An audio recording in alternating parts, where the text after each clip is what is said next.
Get your release. With Shrinked, the anonymous armchair chat show.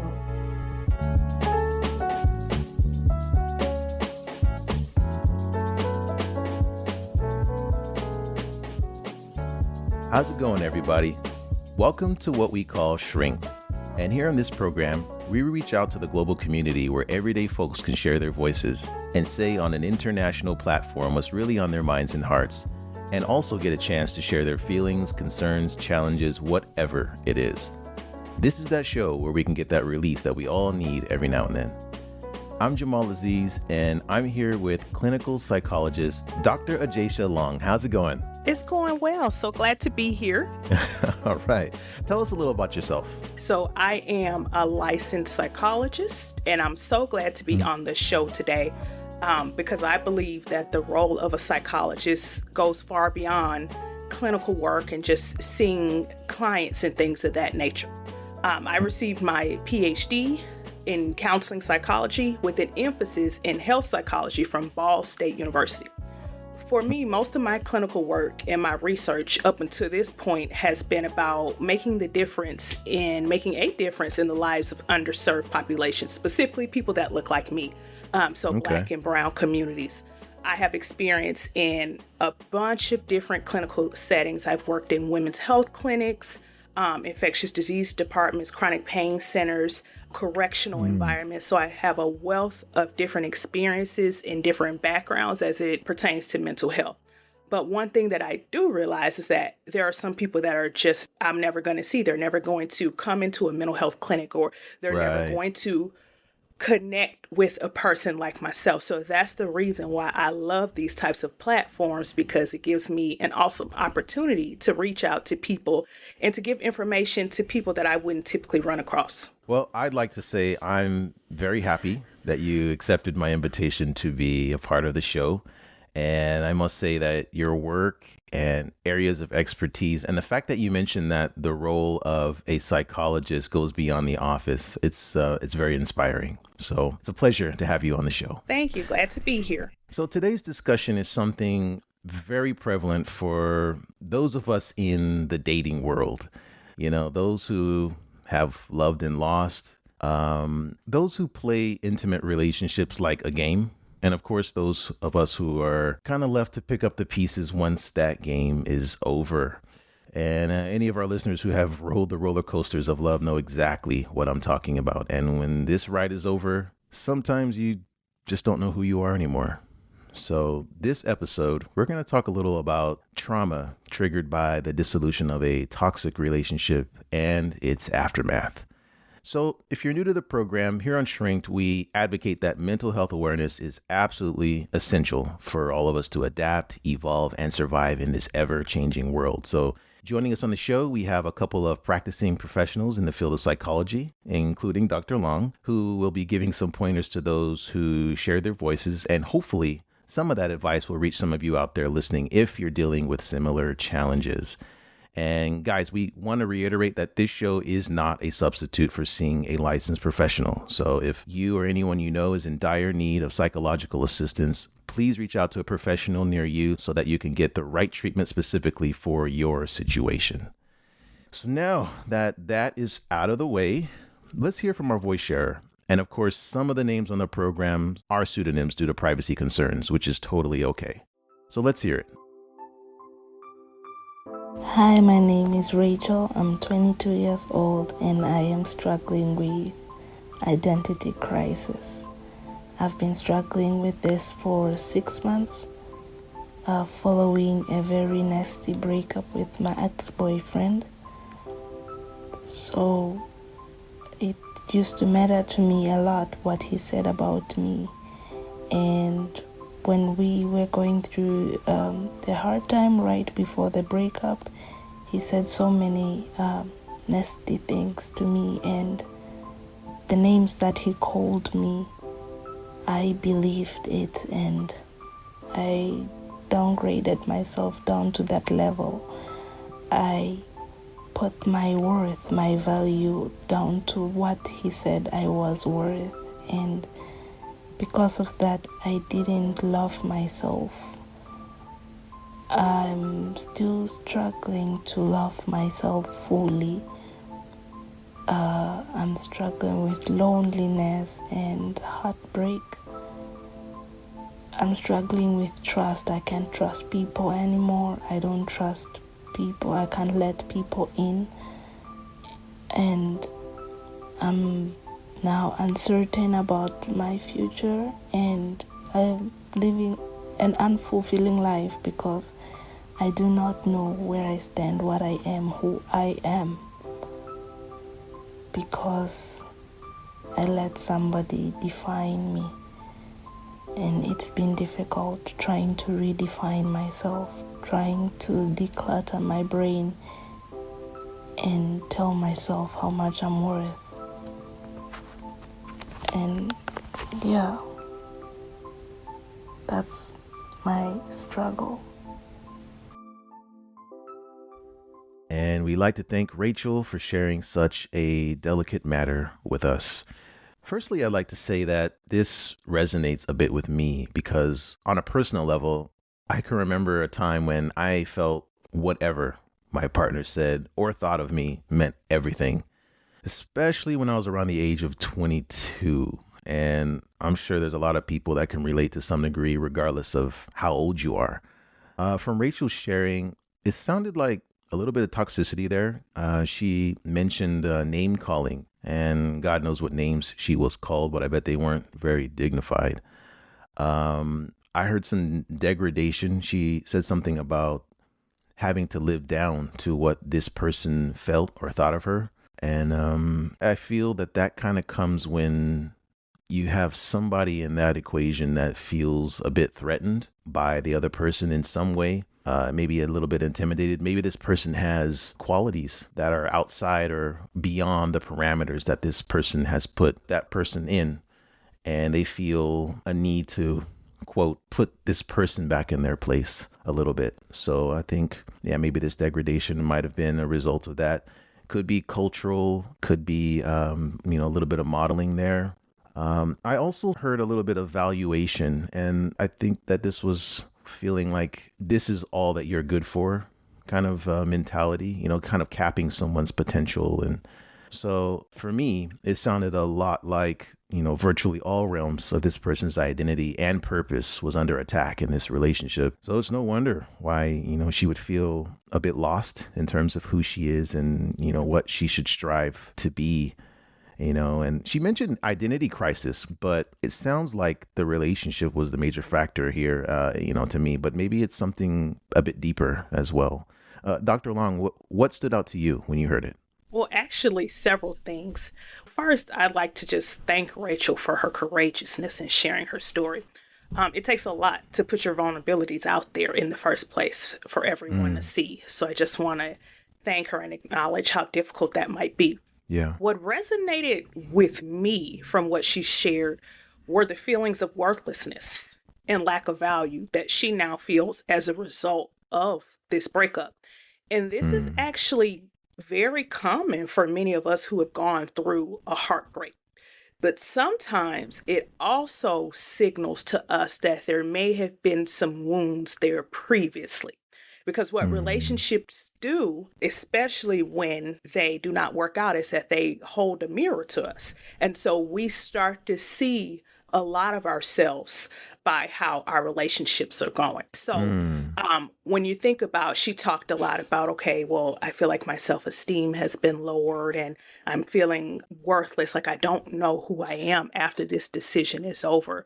I wonder what was her stance on those things beforehand. And as a psychologist, I want to put out there that the interesting thing is when we're talking about self-esteem and self-worth, that we actually get those things from our parents. They are our first relationships. And so they teach us everything about how we should be treated, how to treat others, what we should accept, what we shouldn't accept, our value and things of that nature. We get that from them. And so sometimes when we leave out of these relationships with these feelings of degradation, yes, oftentimes it is the relationship, but then oftentimes there is some self-esteem. The foundation of self-esteem was not there before the relationship. And this can really set us up to almost be attracted to people who mirror what we already don't have.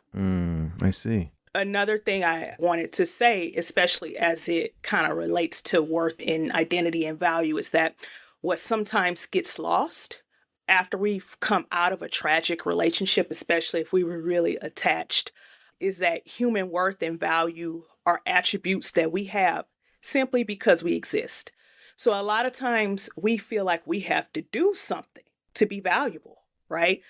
We look at Right. all these different external factors. We're looking at whether we're married, whether we're in a relationship, how much money we have, what our career looks like, things of that nature. And for sure, those things do add to our quality of life. But when it comes to just the simple concept of being worthy or valuable, we are that at the core. But difficult relationships can make us lose sight of that. And it kind of makes us think that our value is attached to whether or not this person is present in our life or not. And that's not true. You know, you make a really valid point that worth is inherent. And I have to admit that I haven't heard that concept myself, that just by existing, that we have worth. And I also have the mindset that I need to do things and I need to accomplish things to gain worth. So I think that it's Yes. easy to fall into this trap, if you want to call it. It's very common in our society. But even when you think about someone who, let's say they're born and they really can't do anything for themselves because of some kind of condition or something of that nature, they still have the same worth and value as you and I, even if a person cannot contribute to society at all. Because again, we have value and worth simply because we exist and not based upon what we can do. I see. And I also think in this circumstance, with respect to toxic relationships, when you're an outsider, when you are maybe a friend or a family member, a lot of us feel that the solution is just leaving. And I don't think we often factor in some of the lasting effects that they can have on us, even when they're over. We heard from the recording, Rachel mentioning some of them, but this trauma can often lead to depression, anxiety, disordered eating, low self-esteem, and also self-harm. And that's just to name a few, because there's a whole lot more.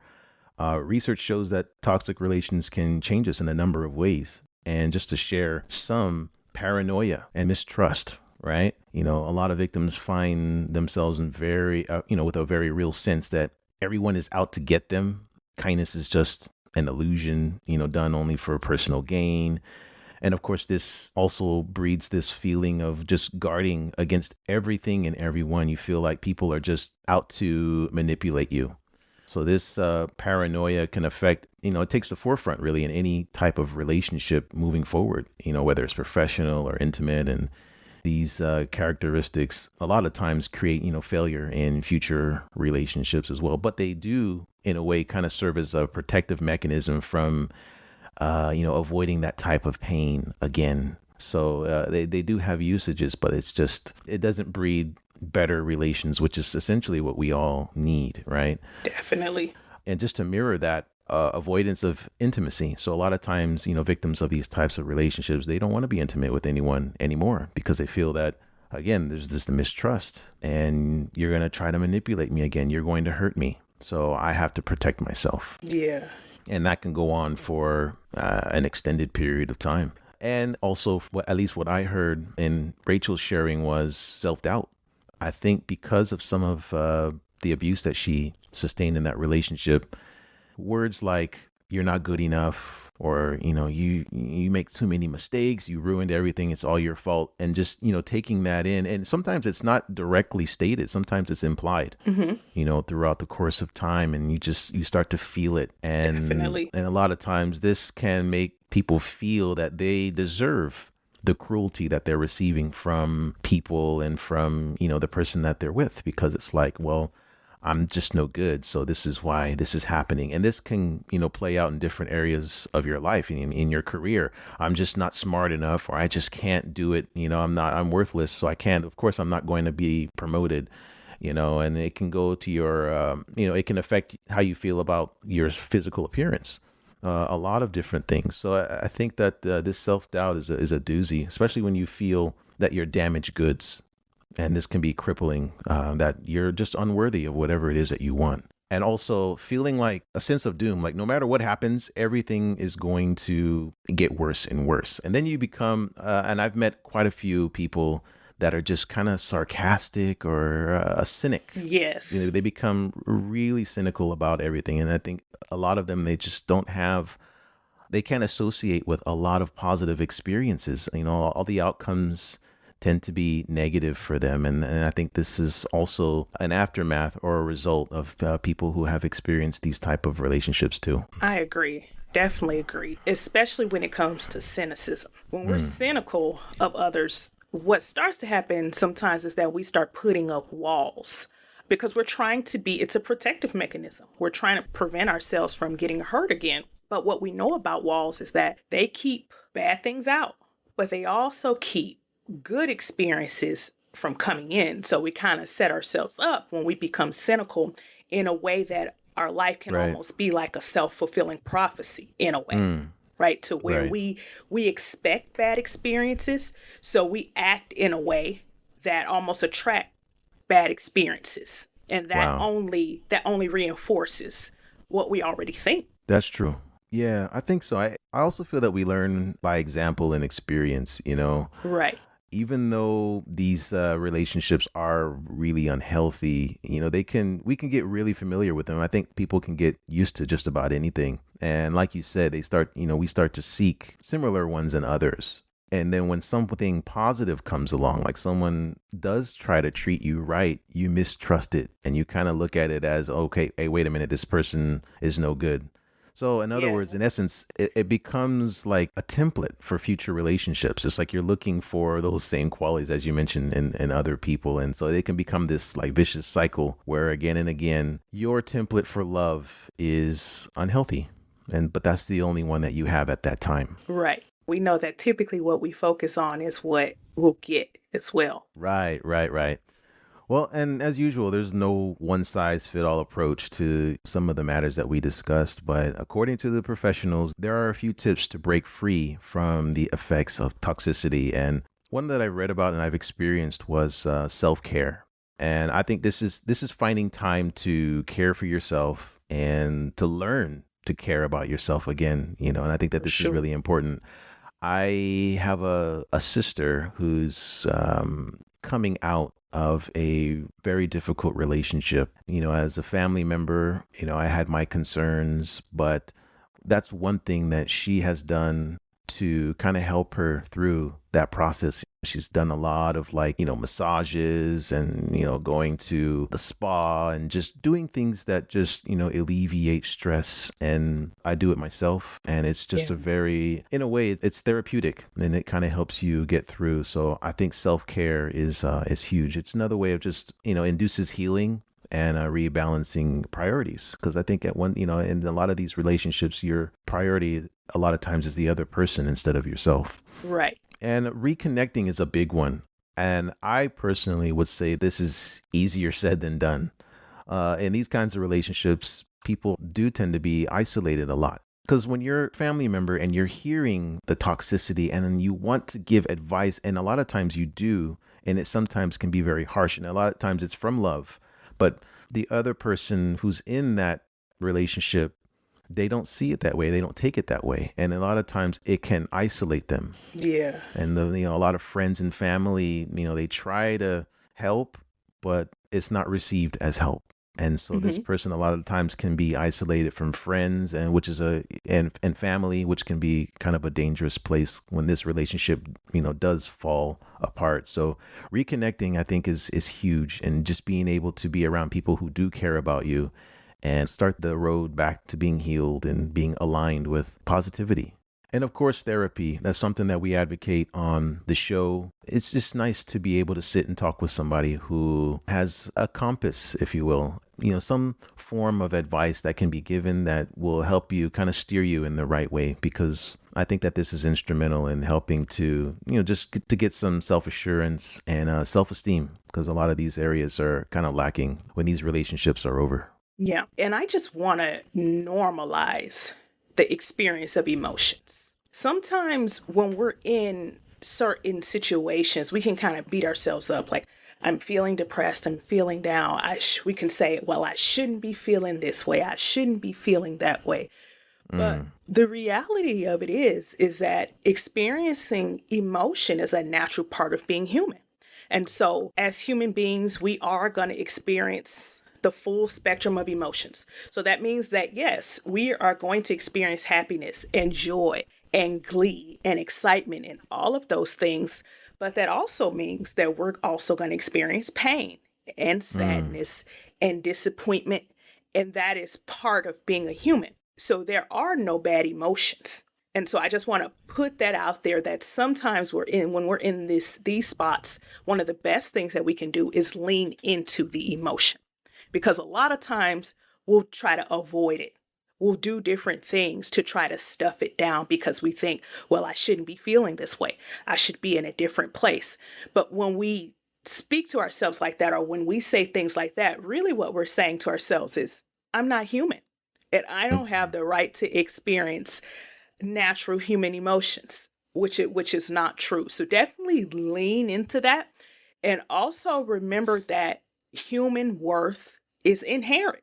Again, we don't have to do anything to be valuable or worthy. It's not based upon where we work, what we can produce, what we contribute to society. We have value simply because we exist. And therapy, as you mentioned, and things of that nature is going to be a really good tool to help you kind of process that. Because again, if that is not the type of environment that you came from, then you're not going to naturally know those things. So again, as I said earlier, our parents are our first relationship. And if we didn't hear these things from our caregivers or our parents, then how would we know? So many of us, what we end up having to do if our parents weren't able to provide a certain programming is that we have to reparent.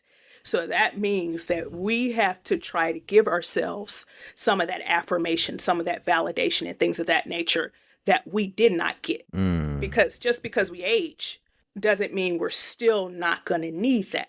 But we have to find a way to get it that we're not externalizing it and we're able to do it internal. And then I would also say, start to find out more about who you are as a person. Get curious. When we're in relationships, a lot of times we kind of just merge together with the next person.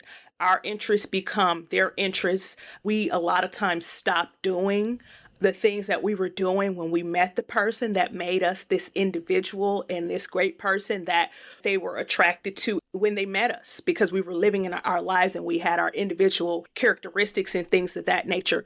So find out who you are. Again, what do you like that's not connected to another person? Who are you that's not connected to a relationship, that's not connected to a job? What do you like? Those are important things to do as well. Wow. Thank you for sharing that, and I'm going to try my best to wrap my head around the notion of there are no bad emotions. I think that's very powerful, but sometimes it certainly doesn't feel that way. Yes, and I'm not saying that some of them don't feel different or more painful than others, but simply some of us are not used to feeling at all, having to feel. So what emotions do is that they communicate. They tell us that there is something or somewhere that I need to pay attention to. Just the same as if you get a cut or something on your body. The reason that those pain sensors go off is because your body is trying to tell you, I need to be taken care of, right? And that's the same thing that happens with emotions. So if we look at them more as signals, as opposed to, oh, this is a bad thing that needs to be pushed down, it will kind of change our relationship with them a little bit, because some of us will go to great lengths not to feel. That's right. All right. Well, thank you for sharing that again, Dr. Long. And folks, we also forwarded this voice concern to another professional and got a response. Joining us on the show today is Dr. Thomas Markersen, who is a certified clinical psychologist working in Copenhagen, Denmark. He has specialized in cognitive behavioral therapy and occupational psychology, and we're very happy and privileged to have him as a guest expert on our show. So let's hear what he has to say. Dear Rachel, first of all, my sympathies. It's obvious that you are not in a good mood. There's not like party vibes over your problem. And whether it's an identity crisis or a trauma from a breakup or a depression, that's I can't say. But that young man has been, it sounds to me like he's been rude or perhaps even sadistic. And it makes me wonder why you were with him to begin with. And obviously I don't know, it's only a hypothesis. I've only heard you talk for 2 minutes about a situation, so I can't know this, but I've got a sense that you and this guy, both of you have daddy issues somehow. Because a man treating a woman in a really bad way will often have had some sort of poor relationship to his own father. He hasn't had a good role model, and he hasn't had a father to reel him in when he acted like an idiot. And you may also have had a not too good relationship with your father, because if you had had that, then your sense of your worth in relation to men would have been intact, even though this guy treated you poorly. So what to do about that? Well, first of all, you need to understand that that guy who treated you badly is one guy out of 3 billion on planet Earth. And he doesn't represent all guys. He's he's immature. He has not been civilized properly. If he had been civilized properly, he wouldn't have treated you like that. So you have to wash him out of your hair. You have to forget all about him. He's, if we were to be nice, we would say that he's a damaged kid, that he needs help. If we were talking down at the bar, I would probably call him an idiot. So forget all about him and go get living. Don't feel too sorry for yourself. Know that everybody's got shame and everybody has negative thoughts and feelings about themselves. It's totally normal, but don't give in to them. Try and keep them in the periphery of your attention and put something meaningful in the center of your attention, like friends and music and sports and healthy eating and fake it till you feel it. These emotions, they will get smaller and smaller with time. Just don't sort of stir them up all the time. Don't feel too sorry for yourself. We've all had boyfriends and girlfriends who didn't treat us well, we think. I know that sounds a bit harsh, but I feel like you could do with a pep talk, okay? And all the best to you. I'm sure there's a great life for you. Okay, Rachel? Take it easy, take care, and try and have a positive mindset. And we'd like to thank Thomas for contributing and sharing his advice.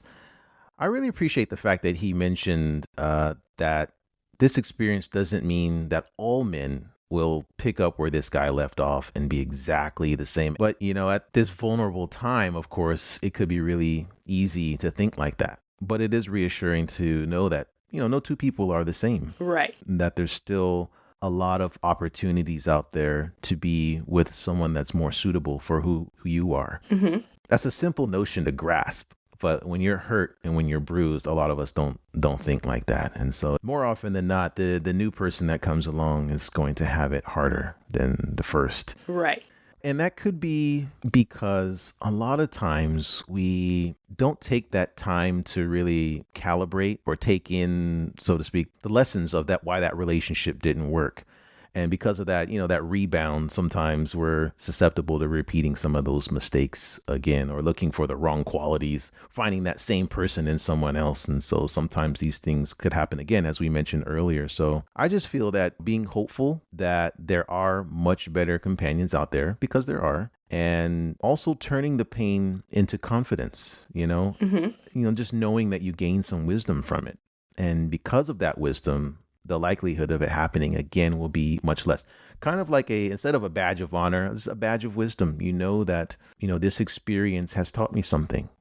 Not that, I'm not supposed to feel this way, or this is, a horrible experience and I hope it never happens to anyone. Yeah, that sentiment is there too. But I think it's also important that everything that does happen to us, there's something in it that we could better ourselves in some way, and hopefully get that out to other people, and hopefully other people can learn from your experience as well. Yes, I definitely agree. Traumatic experiences can leave us feeling a lot of hurt and pain, and they can almost force us to start putting people in categories as a defense mechanism. And so that's something that's extremely, extremely common.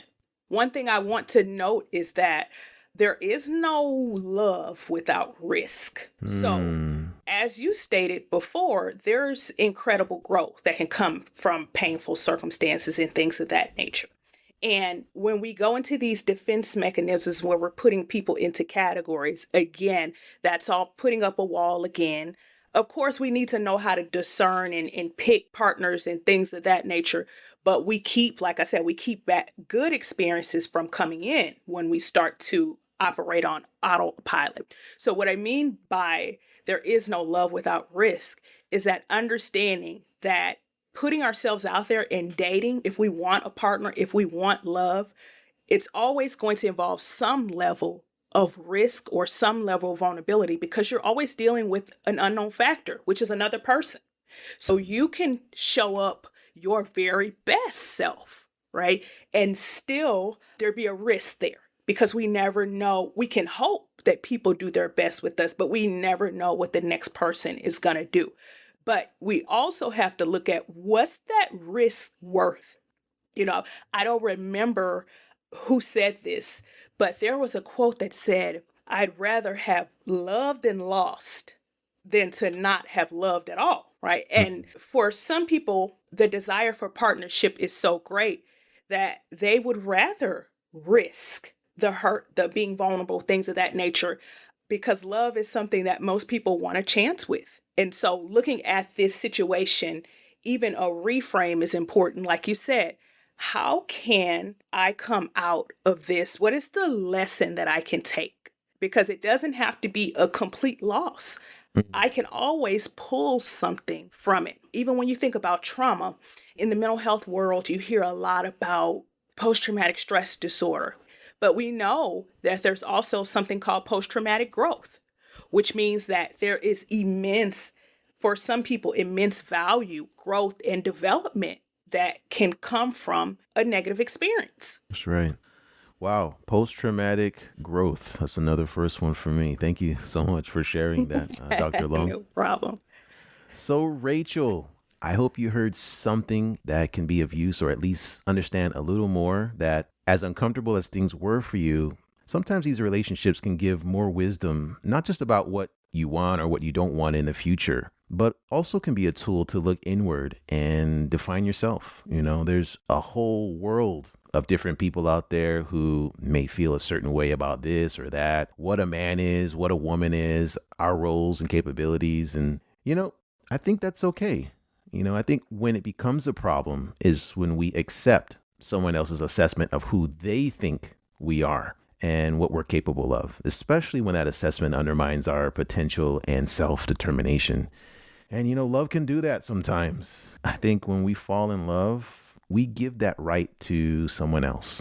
And more often than not, they abuse that right. So instead of falling in love, which kind of implies helplessness, I advocate to, stand in love. Because standing in love denotes that you're both grounded in who you are and cultivate growth and the best out of each other. I mean, isn't that what intimate relationships are all about? And if you're in one that's not doing that, it may be time to reevaluate your involvement. Yeah, I really like that sentiment. Stand in love. Yeah. Knowing that healthy partnerships require two people that can stand up as individuals. Right? Sometimes we think when we go into these situations, we think that we have to lose ourselves. But when you think about a partnership, you know, there's actually 3 different relationships within that partnership. You have the relationship that one partner has, you have the relationship that the other partner has with themselves, and then the one that you all have together. And in order to create that type of foundation, this requires knowing who you are and what you deserve and finding someone whose personal mission aligns with yours. Very powerful. Beautifully said. So for those of you who have made it to the end, that wraps us for this episode of Shrinked. And folks, we're actively pursuing more voice contributions for the show. So if there's anything you'd like to share or get off your chest, send us an email and we'll get back to you as soon as possible. And I hope your day gets a bit brighter after listening in, and be sure to join us next time for more sessions. I'm Jamal Aziz. And I'm Dr. Long. Take it easy, folks. We'll see you next time.